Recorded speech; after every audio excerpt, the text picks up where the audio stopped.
"Is this a new couch?" I asked. The psychologist looked at the couch. "No. Same as always. New chair. No. New glasses. No. Are you the same doctor?" The psychologist paused. "Yes." He scratched his head and sighed. Father sighed the exact same way often. He opened his desk drawer and pulled out a small rectangular bottle of Jim Beam. He raised the bottle to his lips, avoiding eye contact with me, and took a sip. Then he offered the bottle to me. "Take a swig." "What?" "I'm retiring in a week. I'm leaving. Take a swig." I took the bottle of whiskey, unscrewed the cap, and took a sip. "This isn't whiskey," I said after swallowing. "You're right. It's brandy. You noticed that. You're fine. You overreact. You're a clam." "Excuse me." "It's all the same to a clam." Shel Silverstein wrote that. Would you call a clam stupid because it doesn't notice when prodded by a fish or stepped on by a human? Maybe. The clam functions well enough. But I'm not a clam. And this wasn't whiskey. I shook my head. I'd guessed that it wasn't whiskey. I had no idea that it was actually brandy. The psychologist must have realized this. I wish he did. "You don't think my problem is a problem?" I asked. "It's not. It's a peculiarity. Nothing more. Your mother's been missing for 6 years and you never noticed. It's unobservant, but not abnormal. Your father has accused you of her murder. I've seen families more dysfunctional. You took the bus here, it all on your own. You are completely normal. Do not let anyone ever tell you otherwise. The fact that you can't naturally observe is just a peculiarity and nothing more."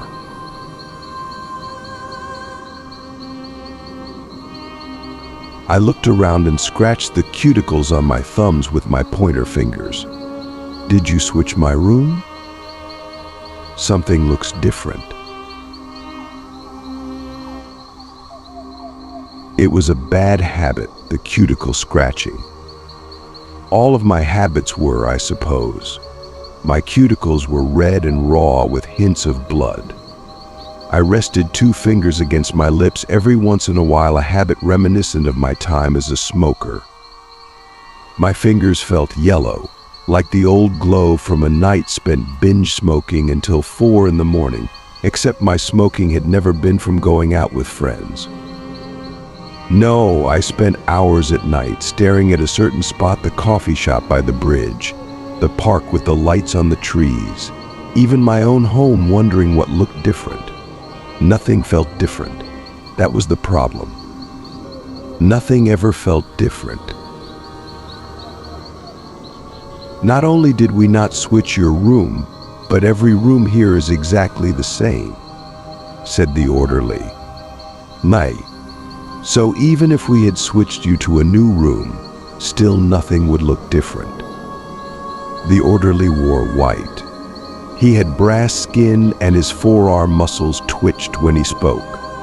The hair on his forearms was thick and blonde and looked like a memory of wheat.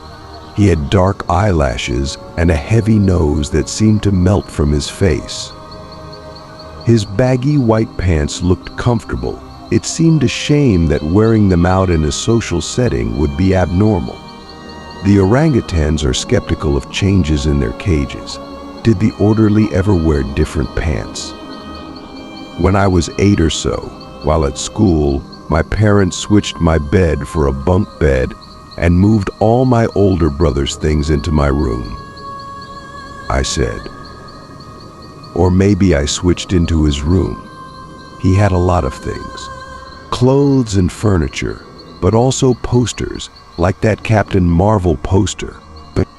The one where he looked like he was about to dive back down to Earth from the clouds. He had a lot of stuffed animals and action figures as well. Mostly Captain Marvel stuff. He had a few Wonder Woman toys, but he kept those hidden.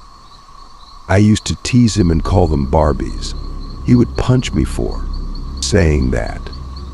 I didn't notice when he went off to college. I didn't notice when he came back. I didn't notice that while he was gone, Father made the empty bedroom his office. I didn't notice Mother was missing. I didn't notice any of those things. Who knows why a butcher needs an office? Either way, I didn't notice. My brother asked where Mother was. I hadn't thought about it until he asked. He and I found out at the same time that she'd been missing for 6 years. My brother and Father had gotten into a fight. He came back all of a sudden, my brother. It all makes me feel stupid. So much happened, and I tell it as it was told to me, not as I experienced it. You're not stupid. That's kind of you to say, orderly. So anyway, my brother insisted I see a psychologist. Father would grimace at me. He would say, even the orangutans are skeptical of changes in their cages. He would give me steak every day because I don't like change. That line is from a Simon and Garfunkel song. I tried to be skeptical then. I knew I'd always have steak for dinner. I was always skeptical. Am I the only skeptical orangutan around here? Yes. There has been no change in your cage. Not that a change would be easy to notice. I wiggled my toes. I was barefoot because walking the hallways without shoes allowed me to feel the cool tile on my feet. There was something relaxing in pacing a small room barefoot. I shifted my weight and began picking at my eyebrows as I looked around the room. The walls were beige with a horizontal line of blue. The floor, tan tile. Details. My psychologist thinks I don't have a problem. You guys think I do. I feel like a caged orangutan that doesn't move. The kind that if you had to describe it, you'd think it was depressed. That's how Father looked at me, like I was a depressed, confined orangutan. The orderly didn't reply. I sighed. So when can I leave here? After the trial, maybe. No, I mean, when will I be fixed? I keep having the feeling you guys are going to test me by making a change in my room and seeing if I notice. We don't do that. We're here to help you, not play tricks on you. You know that, don't you? My psychologist tests me, I said. I tapped my forehead, imagining a conversation where the orderly told me to take control. Unshakable habits beget unfavorable function. Something like that. That's what the psychologist said. I scratched my cuticles and looked at the orderly's pants. Are those Dickies? My pants. Yeah, they look comfortable. Is that an elastic waistband? You have the same pants except yours are blue. I felt my waist. I hadn't given my pants a thought. If someone had blindfolded me, I'd haven't the slightest idea what pants I was wearing. Is that normal? Yeah, everyone here wears the same pants. Sorry, not that. I was thinking that it's strange that I'd have no idea if what I'm wearing is different than normal. Isn't that odd? That's not for me to decide. I'd like to be able to notice change, I said. The orderly scratched his head. The doctor has diagnosed you with neophobia. Do you know what that is? In a fear of change. Exactly. But I'm not afraid of change. I just wish I'd notice it naturally. The orderly shook his head as he left the room. I don't know what to tell you. But I believe you. I don't think you murdered your mother. A lawyer looked at me with an eyebrow raised, but also with his nose crinkled a little. So you never noticed your mother's absence, he said. I shook my head. No. Father never mentioned it. I know this is my second day in court, but I'm not sure if you're the same lawyer I spoke to yesterday. The courtroom didn't look like a courtroom. It looked like a room. Yes, the judge sat on a raised platform, but everyone else sat on folding chairs. Yes, the jury sat behind a wooden bar, but the room was carpeted, and there were only 3 people in the audience, who all looked vaguely familiar. Everyone looked vaguely familiar when out of context. The lawyer turned to the jury. Why is that something that would need mentioning if you already knew? I didn't know. Are you the same lawyer as last time? I asked. No. The lawyer raised an eyebrow and turned back to me. I'm not your lawyer. I work for the DA. How did you not know? I thought I already answered this to the other lawyer. Isn't that why the judge sent me to the facility? Don't you already understand? I'm not an orangutan. There was a second lawyer. He nodded at me, a reassuring nod. The district attorney looked confused. I'm sure I looked confused too. The orderly leaned against the frame of the doorway. Tough day in court.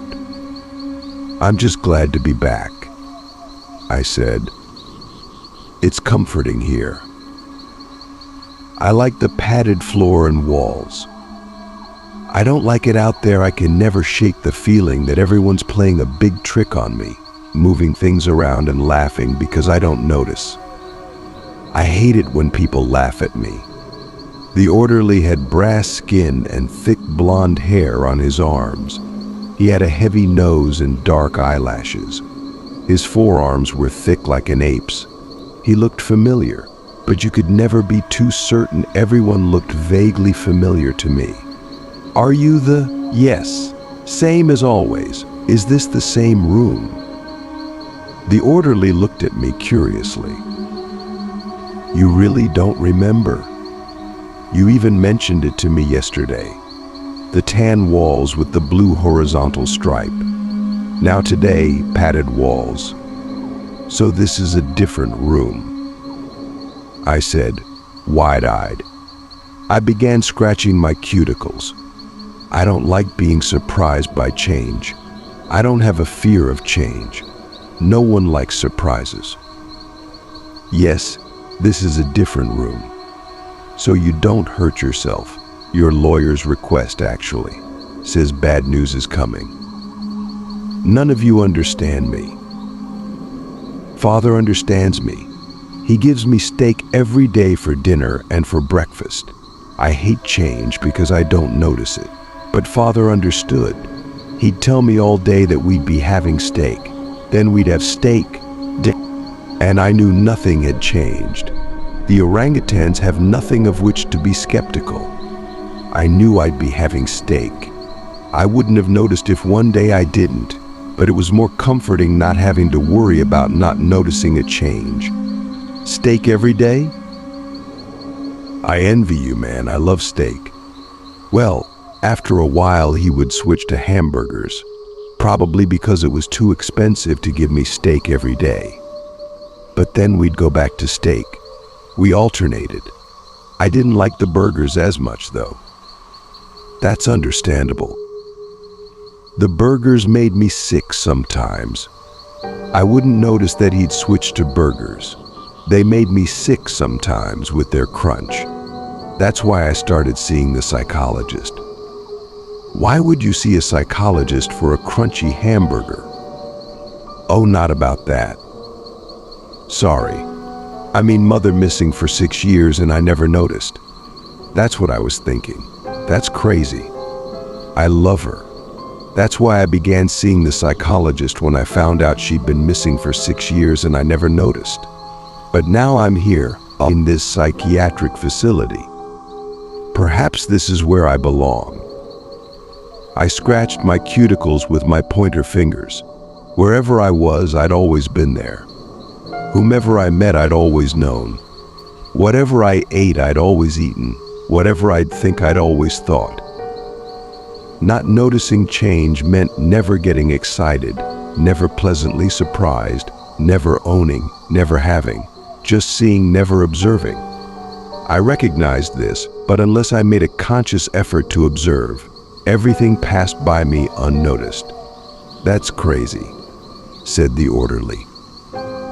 "But I'm certain you'll be out of here soon. You'll continue seeing your psychologist, and you'll slowly get better. You don't deserve to be here. That much is obvious." Imagine 2 boxes of chocolates, if you will. One is uncovered, one is covered. Both are yours.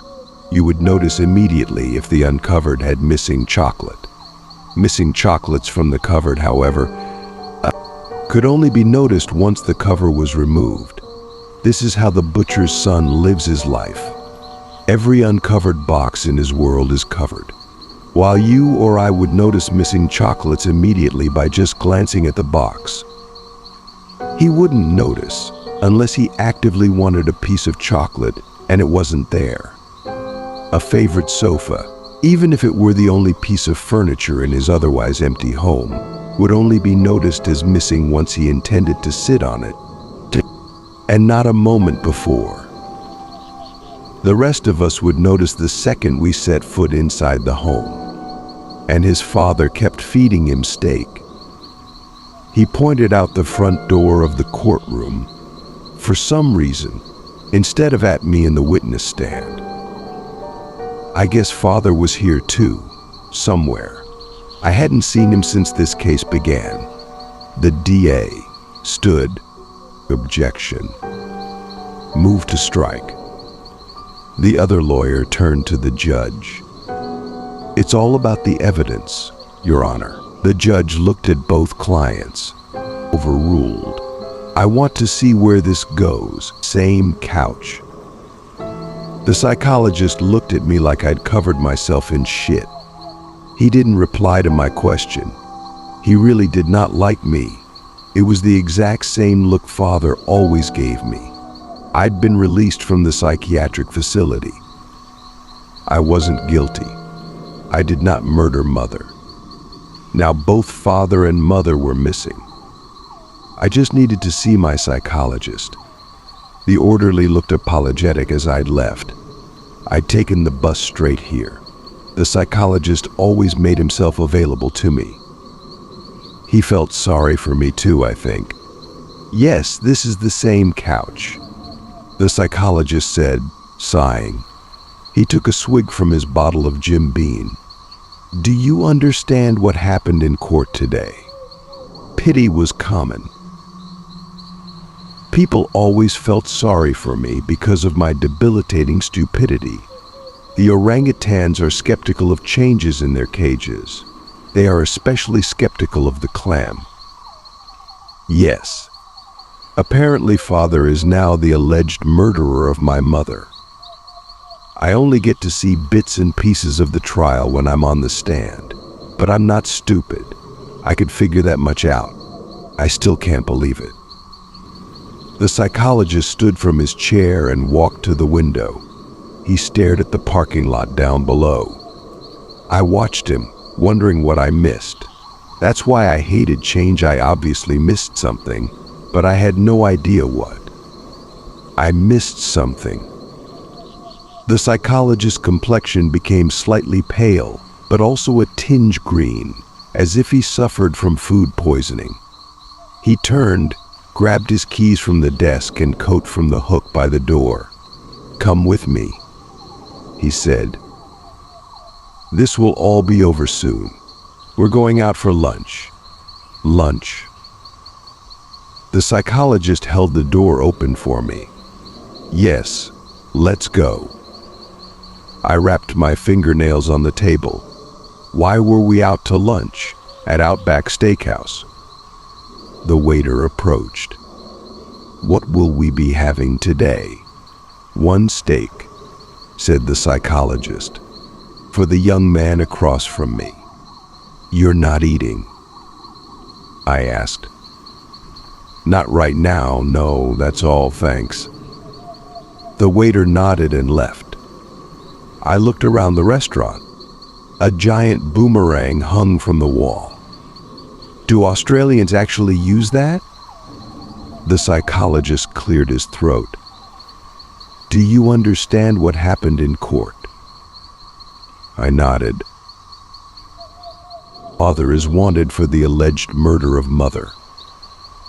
They think he did it. I didn't do it. Mother's body was never found, so I'm not sure why they think there's a murder to be solved. Maybe she just left. That's what I've been saying. No, she didn't just leave. She was murdered. Your father is guilty. I grimaced. I don't think so. But either way, he's been missing since the verdict. I'm sure he's off trying to find her now. The psychologist spoke slowly. Your father, the butcher, cooked you steak every day. Yes. He understood how I didn't like change. I don't notice it, and it makes me nervous and uncomfortable. He'd tell me we'd have steak and that I'd always be having steak, and I always did. If he never repeated himself, then one day gave me fish or chicken or something, I'd never notice. I know it doesn't sound like a big deal, but I hate not realizing that something is different. I'm smart enough to realize how brain dead this all makes me. I wish so badly I could notice change, because then I'd be completely normal, but I can't. And I hate that so much. Most messed up people like me can't imagine what they're missing. I can. I can imagine it. I see normal and know I'll never be that. But I've accepted that, I guess. The waiter returned and placed the steak in front of me. Is this definitely steak? I asked. The waiter looked at the psychologist and then back at me with a slight grin. He thought I was joking. I wasn't. It's definitely steak. Okay. The psychologist frowned at me. Try it. A strange bubbling grew in my stomach. I began to feel nauseous. I really did not want the steak. It didn't look good at all. It looked weird. I scratched my cuticles. I'm not really hungry. Eat the steak. I really don't want it. I scratched my cuticles harder. The scabs made way for fresh blood. I'm not going to ask again. Eat the steak now. I stared at the psychologist. He glared back at me. I really did not want the steak. Now. Es, he repeated. I begrudgingly stabbed the beef with my fork, cut off a chunk, and placed it in my mouth. Notice anything? He asked as I chewed.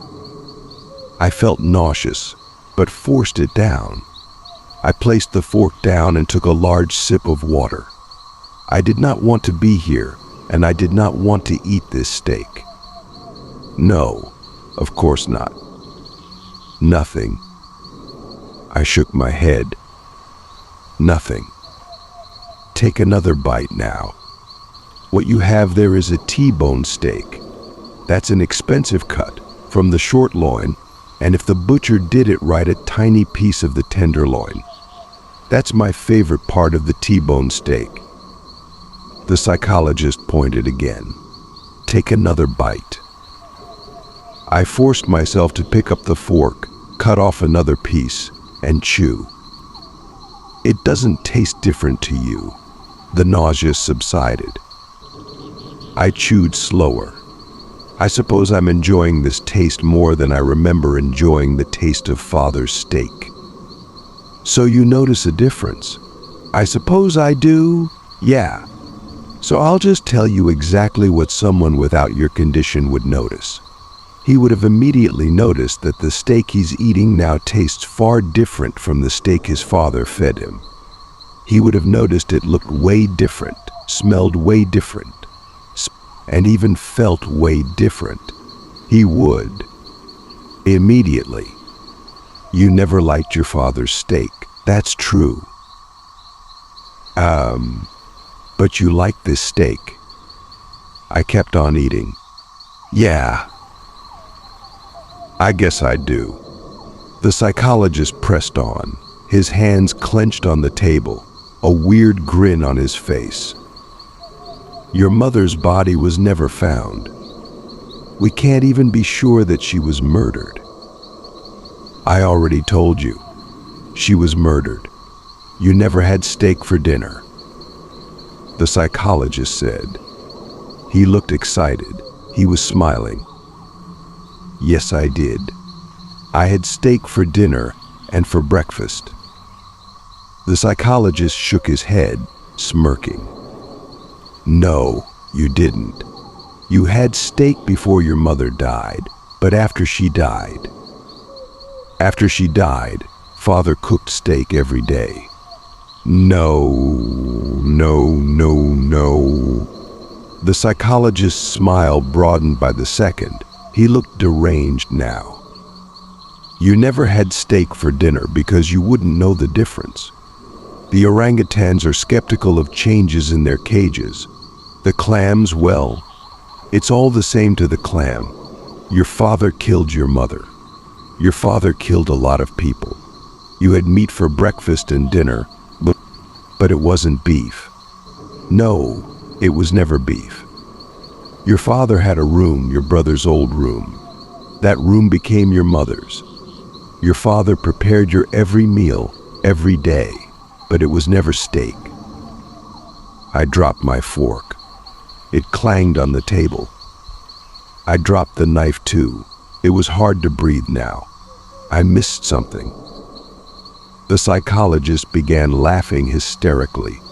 He grabbed his mustache and pulled. It came right off. He took off his glasses. I missed something big. It was hard to breathe. He was laughing so hard. You still don't recognize me.